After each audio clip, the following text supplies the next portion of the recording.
What if I told you that the woman who just closed a $2 billion deal was once forced to scrub her own family's toilets? Sound impossible? Well, buckle up because Caroline Whitmore's story will flip everything you thought you knew about success on its head. While most billionaires come from privilege, Caroline's journey started in the darkest place you could ever face: betrayal by the people who were supposed to love her most. We're talking about a young woman who went from being treated worse than hired help in her own home to commanding respect in boardrooms across America. Have you ever felt invisible in your own family? Like no matter what you did, you just couldn't measure up? Caroline lived that nightmare every single day. But here's the thing. Sometimes the people who hurt us the most end up giving us the greatest gift of all: the burning desire to prove them wrong. This story will shatter everything you think you know about success, family loyalty, and what it really takes to rise from nothing. We're not just talking about a rags-to-riches tale here. We're diving into a transformation so complete, so powerful, that when Caroline's family finally realized what they had thrown away, their regret was devastating. But how does someone go from being treated like dirt to ruling boardrooms? How do you rebuild your entire life when the foundation crumbles beneath your feet? And what happens when the people who destroyed you come crawling back, desperate for your help? I'm about to take you on a journey that proves your worst moments can become your greatest strengths. Caroline's story isn't just about revenge, though there's plenty of that. It's about discovering that the treasure they were looking for was inside her all along, and by the time they realized it, she was already gone. If stories of incredible comebacks inspire you, hit that like button right now, because what you're about to hear will leave you questioning everything you believe about family, success, and the power of the human spirit. This is the story of how a forgotten daughter became a CEO worth billions, and how a family's cruelty came back to haunt them in ways they never saw coming. Trust me, you won't want to miss a single detail of this incredible transformation. Let me take you inside the Whitmore mansion, where wealth couldn't buy basic human decency. The Whitmore estate sprawled across acres of manicured Ohio countryside, the kind of place that screams old money and older grudges. Henry Whitmore was a renowned lawyer who'd built his fortune defending Cleveland's elite, while his wife Martha was the type of socialite who measured her worth by how many important people kissed her ring at charity galas. Their home was a monument to success: marble floors, crystal chandeliers, and enough rooms to house a small village. But for Caroline, the youngest of 3 children, those beautiful walls were prison bars. Every morning started the same way. While her siblings Vivian and Richard enjoyed breakfast served on fine china, Caroline was already scrubbing floors, emptying trash bins, and preparing meals she wouldn't be allowed to eat with her own family. Why can't you be more like Vivian? More like Richard? Her mother's voice would cut through the morning air like a blade. Martha's eyes held nothing but disappointment whenever they landed on Caroline, as if her very existence was a personal insult. Vivian was everything Martha wanted in a daughter: charming, beautiful, and ruthless enough to climb any social ladder. She'd flutter around the house in designer dresses, leaving messes for Caroline to clean while discussing her latest conquest at the country club.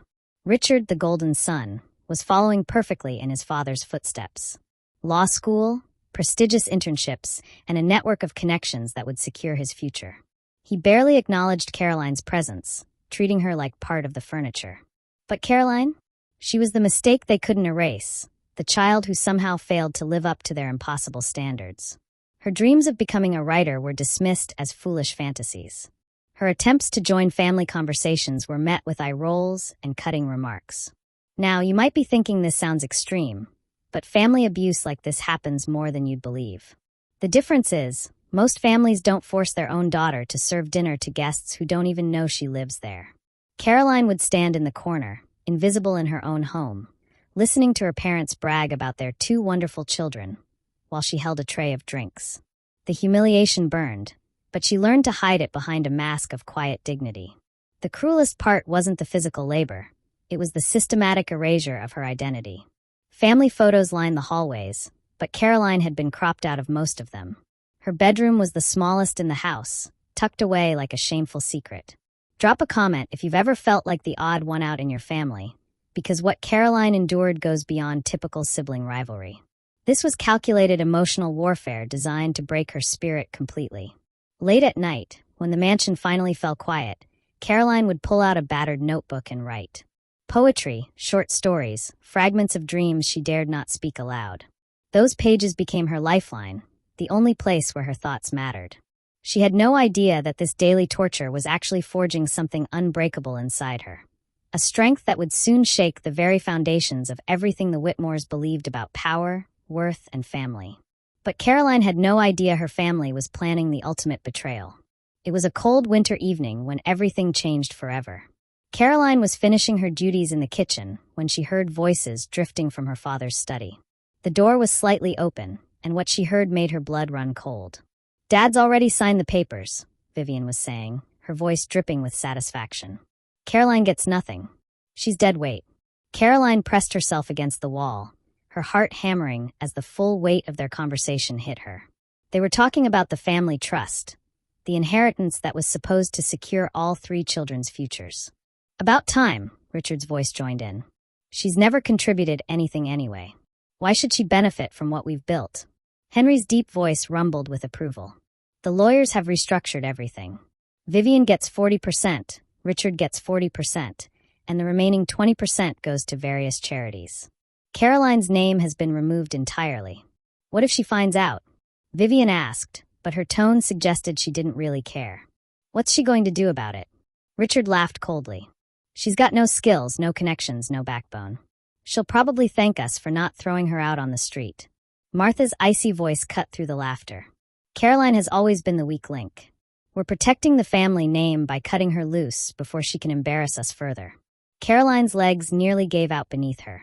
23 years of abuse, of being treated like hired help, and now they were stealing her birthright while joking about it. But the worst part was hearing her father, the man who was supposed to protect her, orchestrating her complete elimination from the family. She stumbled back to her tiny room, her mind reeling. Every cruel word, every dismissive glance, every moment of being treated as less than human suddenly made perfect sense. This had always been their plan. The next morning, Caroline found a hastily scrawled note slipped under her door. The handwriting was Vivian's, but the cruelty belonged to all of them. "We're better off without you." 5 words that were meant to destroy her completely. But instead of breaking her, something inside Caroline caught fire. As she stared at that note, 23 years of buried rage and pain transformed into something else entirely: determination. She had spent her whole life trying to earn their love, their respect, their basic acknowledgement of her humanity. But they had made their choice. They saw her as nothing, so she would give them exactly that nothing. Caroline packed what little she owned.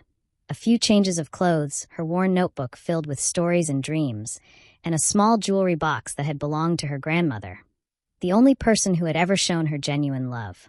As dawn broke over the Whitmore estate, Caroline walked out the front door for the last time.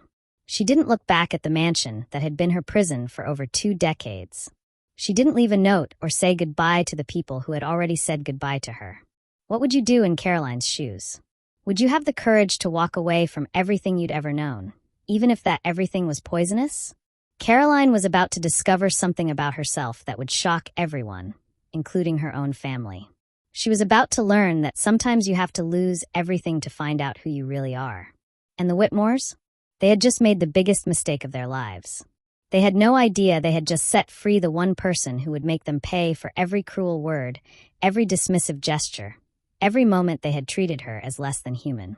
The girl who had scrubbed their floors was about to become someone they couldn't ignore, someone they couldn't control, and someone who would make them realize exactly what they had thrown away. But first, she had to survive what came next. From mansion to homeless shelter, Caroline's fall was swift and brutal. With no money, no references, and no safety net, Caroline discovered just how unforgiving the real world could be. The Whitmores had made sure she had no access to bank accounts, no credit history, and certainly no connections who might help her. Her first night of freedom was spent on a bench in downtown Cleveland, clutching her grandmother's jewelry box and watching her breath form clouds in the freezing air. The designer coat she'd taken from the mansion marked her as either wealthy or a thief. Neither identity would help her now. Within a week, Caroline found herself in a women's shelter, surrounded by stories that made her own troubles seem almost luxurious.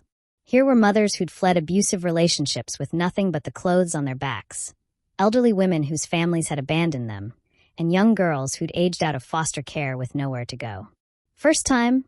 asked Rosa, a woman in her 50s who'd been cycling through shelters for months after losing her job and apartment. You'll learn. Pride don't keep you warm, and shame don't fill your belly. Caroline's first job was washing dishes at a diner for minimum wage. Her hands, once soft from a life of privilege, quickly became raw and cracked from constant exposure to hot water and harsh chemicals. The work was mindless and exhausting, but it taught her something the mansion never could: the satisfaction of earning her own way. But the rejections kept coming. Without a college degree or professional experience, doors slammed shut before she could even explain herself. "Sorry, we need someone with relevant background," became the soundtrack of her days. Have you ever felt like you hit rock bottom? Like every step forward just leads to another fall?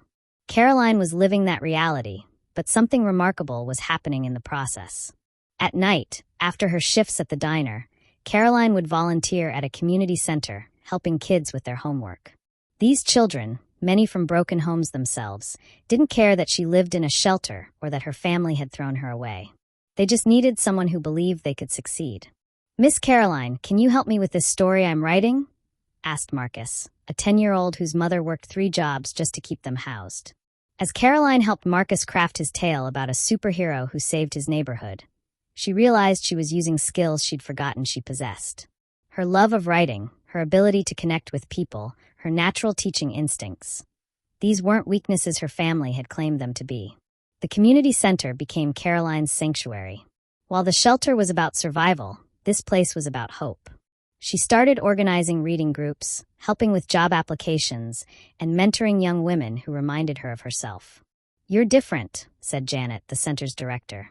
"Most volunteers burn out after a few weeks, but you keep coming back. These kids trust you." Trust. It was something Caroline hadn't experienced in years. These children and their families didn't judge her past or question her worth. They simply accepted her contributions and gave her something precious in return: purpose. Sometimes life strips away everything except who you really are. For Caroline, losing the mansion, the family name, and the false security of wealth revealed strengths she never knew she had. The Whitmores had called her worthless, but here in this community center, surrounded by people society had forgotten, Caroline was discovering her true value. She had no idea that her resilience was being watched, that someone with the power to change her life forever was about to notice the quiet strength she'd developed through her struggles. If this story is hitting home, make sure to subscribe for more incredible transformations, because Caroline's journey was just beginning. But on one rainy afternoon, a chance encounter would change everything. Silas Kane wasn't the type of man who visited community centers. As the CEO of Nexus Innovations, a software company he'd built from nothing into a billion-dollar empire, his time was usually consumed by board meetings, investor calls, and strategic planning sessions that determined the fate of thousands of employees. But Silas had a secret. He'd grown up in neighborhoods just like this one. Before the tailored suits and corner offices, he'd been a kid from the wrong side of Cleveland, scrapping for every opportunity and learning that the corporate world had no patience for people who looked like him or came from where he came from. That's why, once a month, he quietly made his way to community centers across the city, writing checks and looking for programs worth supporting. He didn't bring cameras or publicity teams. This wasn't about his image. This was about remembering where he came from. On this particular Tuesday, rain hammered the windows of the East Side Community Center as Silas made his usual rounds. He was about to leave when he heard something that stopped him cold: the sound of genuine laughter coming from the tutoring room. Through the doorway, he saw a young woman surrounded by a group of kids, all of them completely absorbed in whatever story she was telling. Her clothes were simple, clearly worn, but there was something about the way she commanded the room that caught his attention. "So our hero realizes that the real treasure wasn't gold or jewels," Caroline was saying, her eyes bright with enthusiasm. "What do you think it was, Marcus?" "The friends he made along the way?" the boy guessed. "Close, but even better.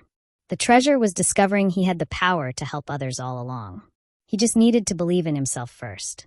Silas watched as Caroline helped each child with their homework, switching effortlessly between math problems and creative writing, treating every question like it mattered. There was no condescension in her voice, no impatience when someone struggled. She had a gift for making each kid feel heard.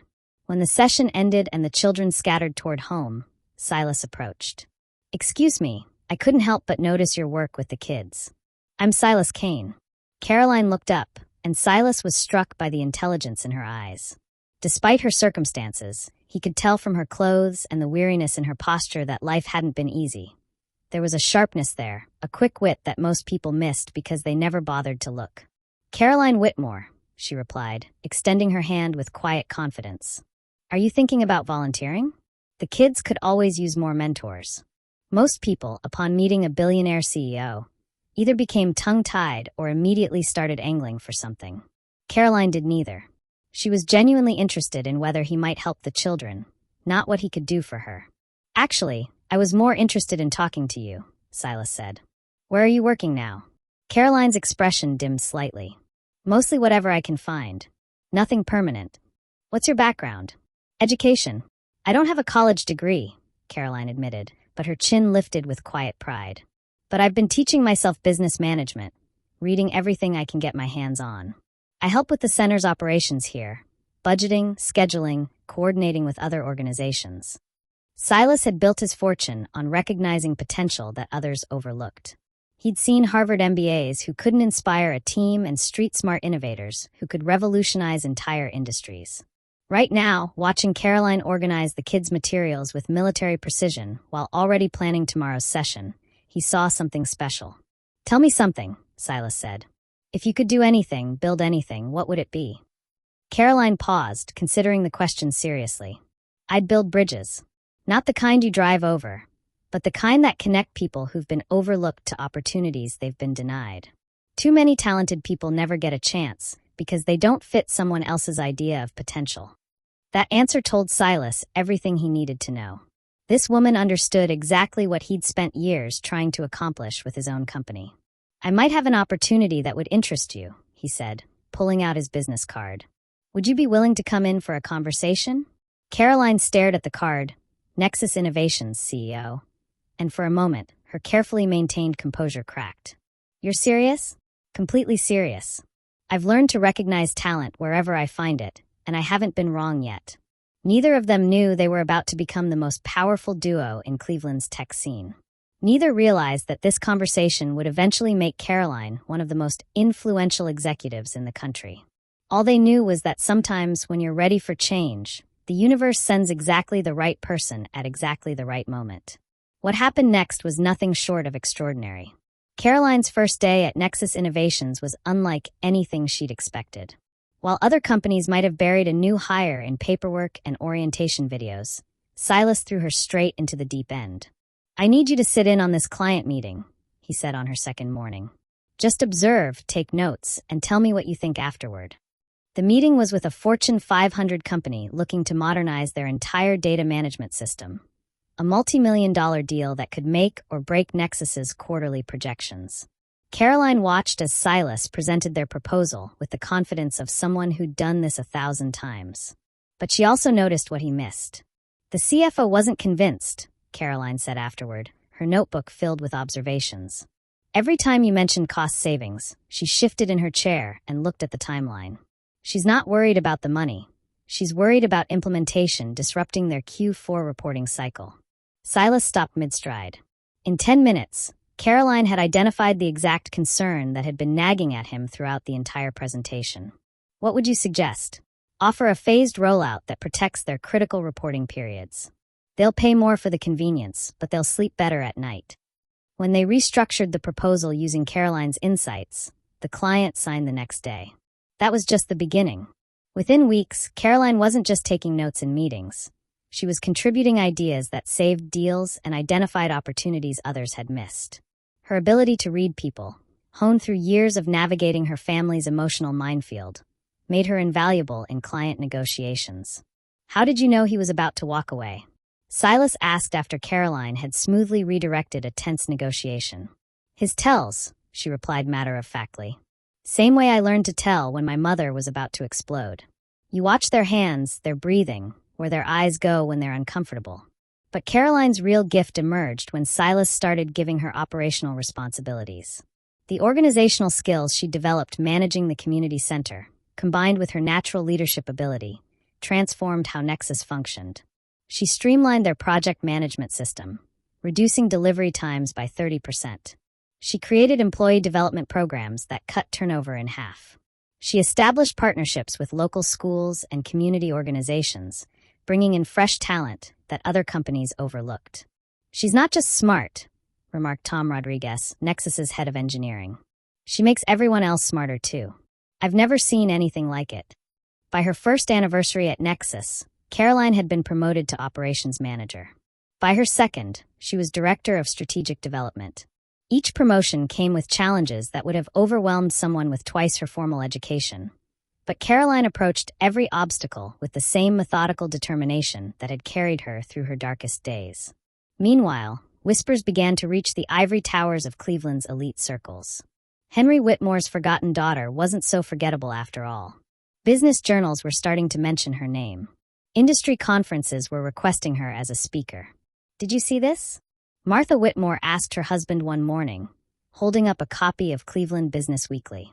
Caroline's photo was on the cover, accompanied by the headline, "Rising Stars, the Executives Reshaping Cleveland's Tech Scene." Henry barely glanced up from his legal briefs. Probably just riding someone's coattails. She'll flame out soon enough. But Caroline wasn't flaming out. She was just getting started. When Nexus landed their biggest contract ever, a $50 million partnership with a major healthcare network, it was Caroline's strategic vision that made it possible. She'd identified the opportunity, built the relationships, and crafted a proposal that perfectly matched the client's needs. "I couldn't have done this without you," Silas told her as they celebrated the win. "You've become my most trusted advisor." Trusted advisor. Two words Caroline had never thought she'd hear applied to herself. The girl who couldn't earn her own family's respect had become indispensable to one of Cleveland's most successful entrepreneurs. Your past doesn't define your future. Caroline was living proof of that truth. Sometimes the best revenge isn't plotting against those who hurt you. Sometimes it's becoming so successful they can't ignore you anymore. And the Whitmores? They were about to discover that the daughter they'd discarded like trash had become a force they could no longer dismiss. Caroline's name was beginning to appear in the same business circles where her father had once reigned supreme. She was no longer the invisible girl scrubbing floors in their mansion. She was becoming a power player in her own right, and her rise was just beginning. But Caroline's biggest test was about to arrive. It started with a phone call that made Silas's face go pale. Caroline was reviewing quarterly reports when she heard him slam down the receiver in his office, followed by a string of words she'd never heard him use before. "What's wrong?" she asked, stepping into his office. "Tech Global just launched a hostile takeover bid," Silas said, his voice tight with controlled fury. "They're offering our shareholders 30% above market value. The board meeting is in 72 hours. Tech Global was everything Nexus wasn't, a massive conglomerate that devoured smaller companies, stripped them for parts, and spit out whatever wasn't profitable. They had unlimited resources, armies of lawyers, and a reputation for playing dirty. "How much time do we have?" Caroline asked. "Not enough. They've been planning this for months. We have 3 days to convince our shareholders that staying independent is worth more than a quick payout." Most people would have panicked. Caroline got to work. She spent the first night creating a comprehensive analysis of every Tech Global acquisition from the past 5 years. The pattern was always the same. Initial promises of maintaining company culture and employee security, followed by massive layoffs and the systematic destruction of everything that made each company unique. "Look at this," she told Silas the next morning, spreading out her research. Innovate Tech, acquired 18 months ago. They promised to keep the entire engineering team. 60% were laid off within 6 months. Dataflow Solutions? Same story. They're not buying companies. They're buying customer lists and patents. But research wasn't enough. They needed a strategy that would convince shareholders to reject easy money for long-term vision. Caroline worked around the clock, calling every major client to secure written commitments for future projects. She reached out to Nexus's employee network, documenting testimonials about what the company meant to their careers and communities.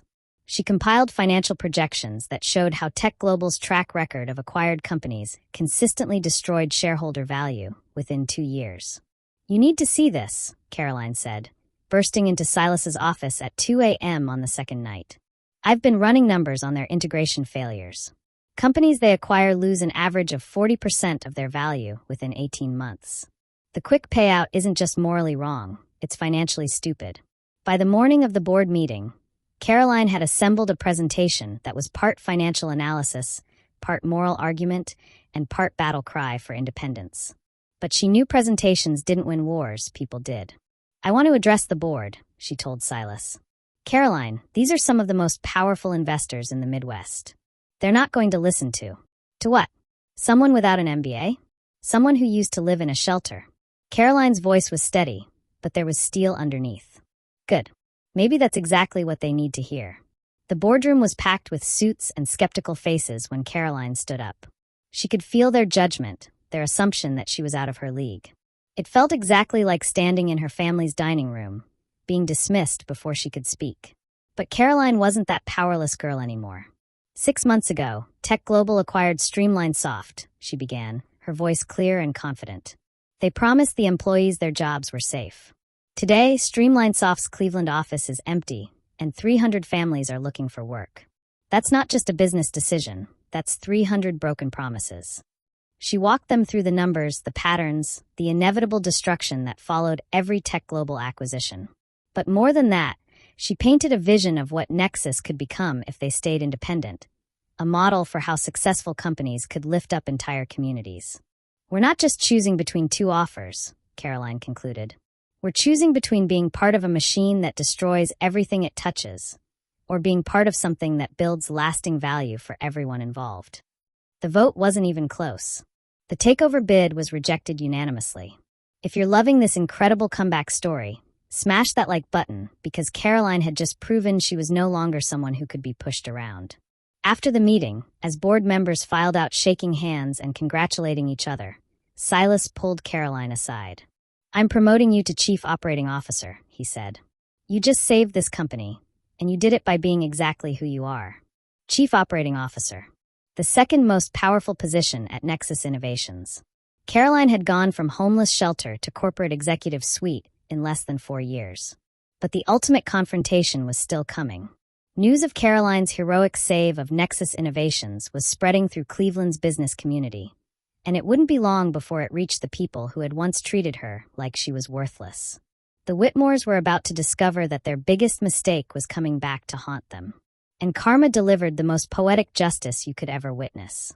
2 months after Caroline's promotion to COO, the Whitmore family's real estate empire hit a wall. Technology had passed them by, their systems were outdated, and their competitors were eating their market share with modern software platforms that made property management seamless and profitable. Henry Whitmore found himself in an impossible position. His law practice was thriving, but the family's real estate holdings, their primary source of wealth, were hemorrhaging money due to inefficient operations and customer complaints about their Stone Age booking and management systems. "We need a complete digital overhaul," Richard admitted during a tense family meeting. "Every property management company in Cleveland is leaving us in the dust." Martha's face was stone cold. "Then hire someone to fix it." "I've tried," Henry replied, frustration creeping into his voice. "The big consulting firms want $2 million in 18 months. We don't have either." Vivian, ever the researcher, had been studying Cleveland's tech landscape for weeks. What she discovered made her stomach turn. There's only one company in Cleveland with the expertise to handle something this complex quickly. "Which one?" Henry demanded. Vivian's voice was barely a whisper. "Nexus Innovations." The silence in the room was deafening. They all knew that name now. Over the past months, Caroline's success had become impossible to ignore. Business journals featured her strategies. Industry conferences quoted her insights. She'd become exactly what they'd always claimed she could never be, important. "Absolutely not," Martha snapped. "We'll find another way." But there was no other way. 3 more weeks of declining revenues and customer defections made the choice clear. The Whitmores needed help, and only one person in Cleveland had the power to save them. It was Vivian who finally made the call. Her hands shook as she dialed the number she'd memorized but never had the courage to use. "Nexus Innovations, this is Caroline Whitmore's office." Even hearing Caroline's name spoken with such respect made Vivian's throat tight. "This is Vivian Whitmore. I need to speak with Caroline about a potential consulting project." The pause on the other end stretched for an eternity. "I'll see if Ms. Whitmore is available to take your call." When Caroline's voice came through the speaker, it was calm, professional, and completely controlled. "Hello, Vivian." "Caroline, Vivian struggled to find words that didn't sound desperate. We need your help.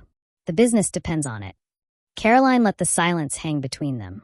Years of pain, humiliation, and rejection echoed in that quiet space. When she finally spoke, her tone was measured and businesslike. I'll need to review your current systems and operations before I can determine if Nexus has the capacity to take on your project. Can you come in for a consultation? Vivian had expected anger, demands, or outright refusal. This professional courtesy felt almost worse. Caroline wasn't treating her like family. She was treating her like any other potential client. The meeting was scheduled for the following Tuesday at Nexus headquarters. Caroline chose the main conference room, the same one where she'd saved the company from Tech Global's takeover. Neutral ground where she held all the power. Henry, Martha, Vivian, and Richard arrived precisely on time, their expensive suits and practiced confidence looking slightly out of place in Nexus's modern, unpretentious offices. Caroline kept them waiting exactly 15 minutes. Not long enough to be rude, but long enough to make a point. When she finally entered the conference room, the transformation was complete. This wasn't the broken girl who'd fled their mansion 4 years ago.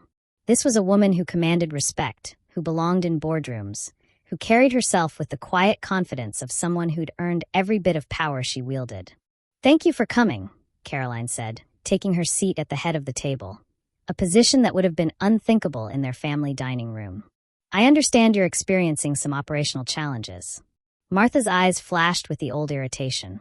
Caroline, let's not pretend this is a normal business meeting. Mrs. Whitmore, Caroline interrupted, her voice polite but firm. This is exactly what this is. You've requested a consultation from Nexus Innovations. I'm here to determine whether we can help solve your problems. The formal address hit Martha like a slap. Not mom or even mother, Mrs. Whitmore, as if Caroline were addressing a stranger. For the next hour, Caroline listened as her family laid out their problems with the same clinical detachment she'd show any struggling business. She asked probing questions about their systems, their financials, their timeline. She took notes in a leather portfolio that probably cost more than the clothes she'd owned when she left their house. Based on what you've described, Caroline said finally, Nexus can solve your problems. We can have your systems modernized and integrated within 6 weeks. The cost would be $400,000. Richard nearly choked. $400,000? That's highway robbery. Caroline's smile was thin and professional. That's our standard rate for emergency turnarounds. Companies that plan ahead pay considerably less. Henry leaned forward, trying to recapture some paternal authority. Caroline, surely we can work out some kind of family arrangement. I'm not your family, Caroline said quietly, but her words cut through the room like a blade. You made that very clear when you removed me from the trust. When you left that note telling me you were better off without me.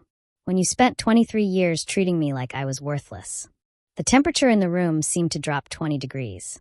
But I'm willing to help you, Caroline continued, under one condition. Martha's voice was barely controlled. What condition? Caroline looked at each of them in turn. These people who had shaped her through their cruelty, who had unknowingly forged her into exactly the person they now desperately needed. A public acknowledgement, she said. In the Cleveland Business Journal, you will publish a statement acknowledging the mistakes your family made. You will apologize for years of emotional abuse and explain how your treatment of me was wrong. You will admit that your judgment of my potential was completely off base. The demand hit them like a physical blow. A public apology would humiliate them in the exact social circles where they'd spent decades building their reputation. Caroline, you can't be serious, Henry said, his lawyer's mind already calculating the damage to their standing. Caroline stood up, smoothing down her suit jacket with the same calm precision she'd once used to fold their laundry. I'm completely serious. You have 48 hours to decide. If you agree to my terms, we'll begin work immediately and have your systems operational within 6 weeks. If not, I wish you the best of luck finding someone else who can solve your problems. She moved toward the door, then paused with her hand on the handle. Oh, and one more thing. I'm not the girl you used to know anymore. This company, these people, this life I've built, this is my family now. And I've worked hard to earn every bit of respect I have here. As she left the conference room, Caroline could hear the explosive argument that erupted behind her. Voices raised, accusations flying, the same toxic dynamic that had poisoned her childhood now turned against each other.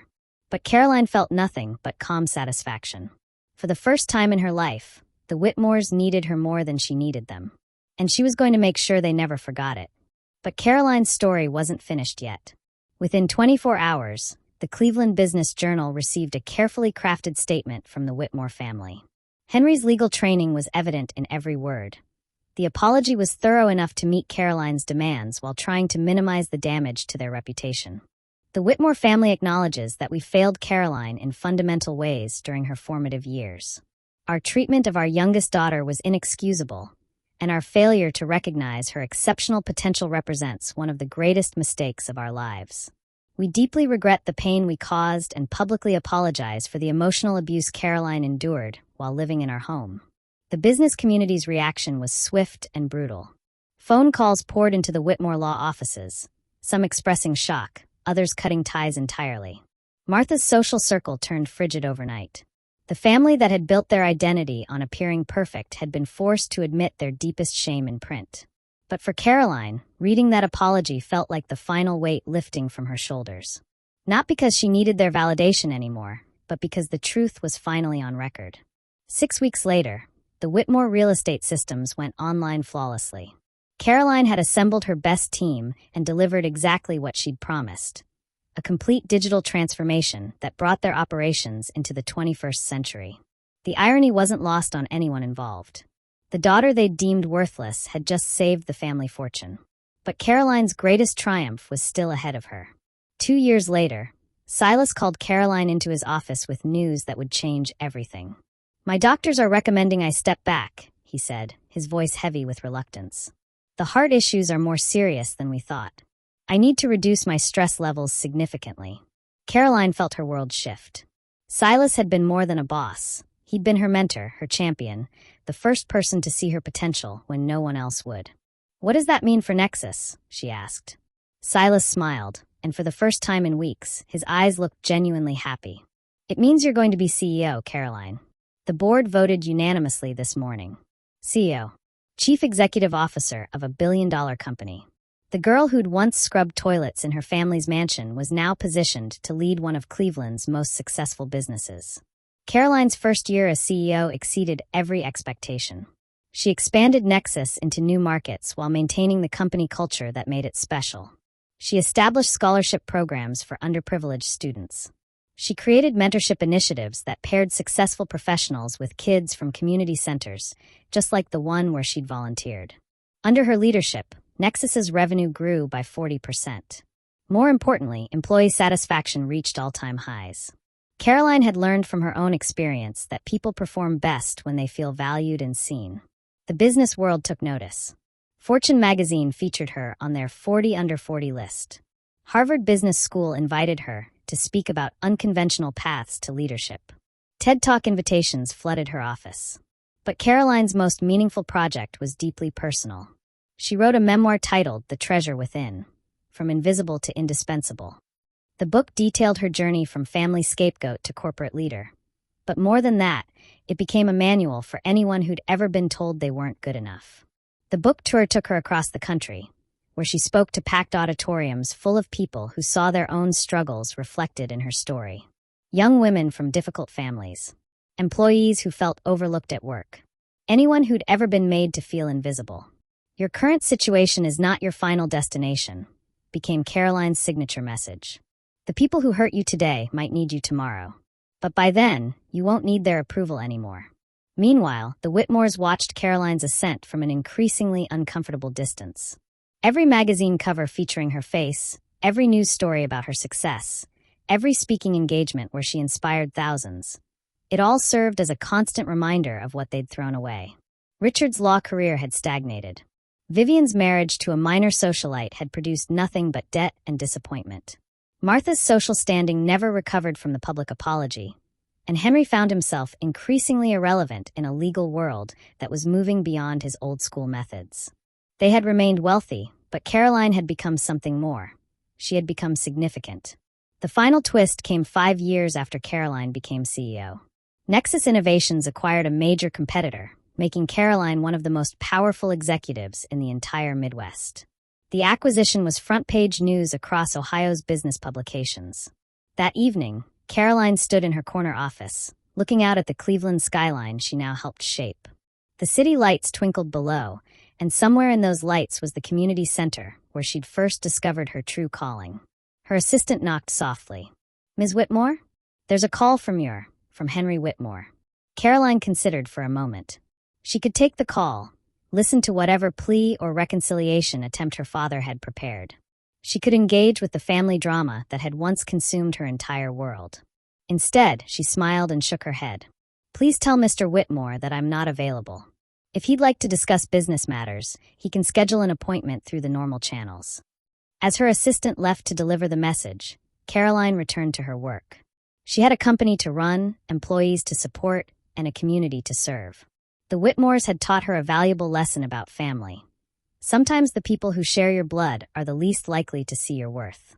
But the family she'd built at Nexus, the men she'd guided, the employees whose careers she'd advanced, they knew exactly who she was and what she was capable of. The girl who'd once been invisible had become impossible to ignore. And she'd done it all on her own terms. Years later, in a quiet moment in her corner office overlooking the city skyline, Caroline reflected on her incredible journey. "The greatest treasure isn't wealth or power," she had written in the final chapter of her memoir.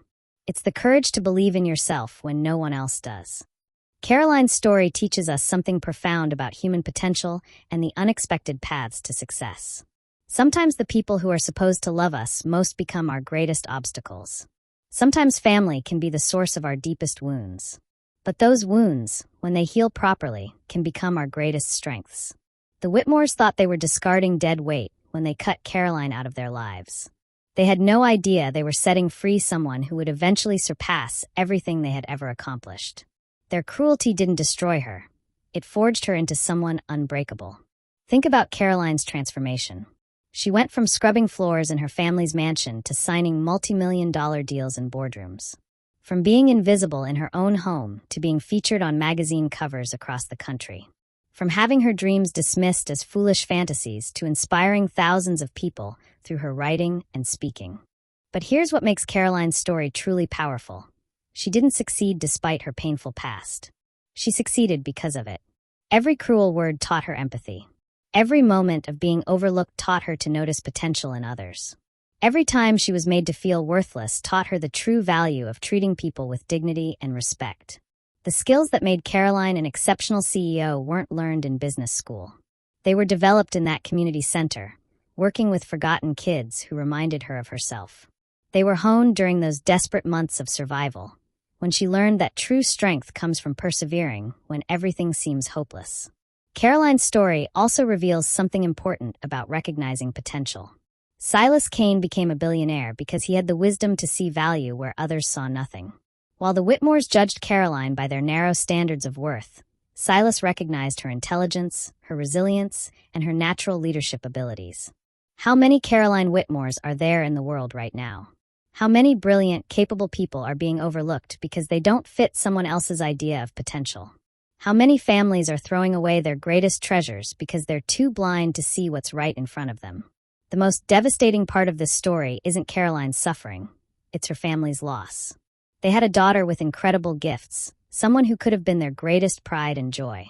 Instead, their prejudices and cruelty cost them a relationship with one of Cleveland's most influential executives. By the time they realized their mistake, Caroline had moved beyond needing their approval. She had built her own family, one based on mutual respect, shared values, and genuine care for each other's success. The community she created at Nexus, the men's she guided, the employees whose lives she improved. These relationships were built on the foundation the Whitmores should have provided but never did. If this story inspired you, hit subscribe for more incredible transformations, because Caroline's journey proves that your current situation is not your final destination. The people who can't see your worth today might desperately need you tomorrow, but by then, you won't need their validation anymore. Share this with someone who needs to hear they're capable of more than anyone has ever told them. Drop a comment below and tell me about your own comeback story. What obstacles have you overcome that others said were impossible? And remember, just like Caroline discovered, sometimes you have to lose everything to find out who you really are. Sometimes the worst thing that happens to you becomes the best thing that ever happened to you. Sometimes being rejected by the people you thought mattered most opens the door to finding the people who actually do matter. Caroline Whitmore's story isn't just about one woman's rise from invisible to indispensable. It's about the treasure that exists within every single one of us, the potential that others might overlook, but that we can choose to develop regardless of their blindness. Your family might not see it. Your current circumstances might hide it. The people around you might dismiss it. But that treasure is there, waiting for you to believe in it enough to let it shine. Speaking of incredible transformations that will leave you speechless, wait until you hear about the janitor who became a tech mogul by solving one problem everyone else ignored. That story is coming next, and trust me, you won't want to miss it. But for now, remember Caroline's words. The greatest treasure isn't wealth or power. It's the courage to believe in yourself when no one else does. And she was absolutely right.